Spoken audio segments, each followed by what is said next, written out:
Imagine standing at the threshold of your future guided by the words of a visionary who once dropped out of college, was fired from his own company and faced death, yet emerged with lessons powerful enough to change how we live and work. What if the unexpected twists in your life are the very keys to your greatest breakthroughs? Stay with me as we uncover 3 stories from Steve Jobs' Stanford address that could reshape your path. Today, we dive into one of the most influential commencement speeches ever delivered, Steve Jobs' address at Stanford in 2005. He begins by sharing how he dropped out of Reed College after 6 months, yet stayed around auditing classes that interested him. His working-class parents were spending their life savings on tuition, and he had no clear direction. Dropping out freed him from required courses and allowed him to explore subjects purely out of curiosity. Most notably, a calligraphy class where he learned about serif and sans serif typefaces, spacing between letters, and the artful subtleties of typography. At the time, this seemed impractical, but a decade later, those lessons shaped the first Macintosh's beautiful, proportionally spaced fonts, setting Apple apart and influencing industry standards. He emphasizes that you can't connect the dots looking forward. You can only connect them looking backward. Following genuine curiosity may feel risky or irrelevant in the moment, but those varied experiences often form the building blocks of future innovation.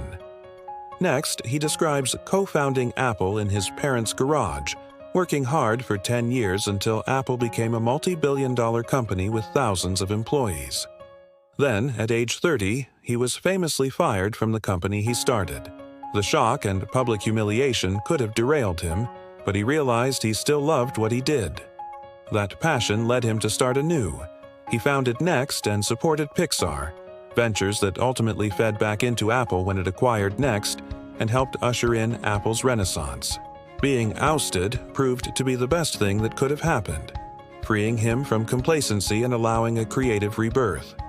He reminds us that sometimes life hits you in the head with a brick. Don't lose faith.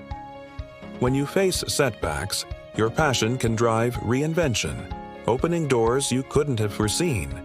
He then turns to the topic of mortality. He recalls reading a quote at 17.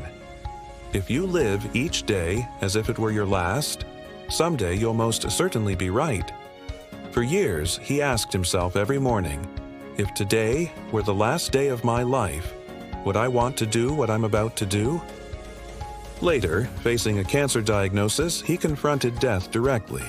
He explains that knowing life is finite removes fear of failure, embarrassment, and external expectations, leaving only what truly matters. He urges listeners not to waste time living someone else's life or letting others' opinions drown out their inner voice. Instead, have the courage to follow your heart and intuition.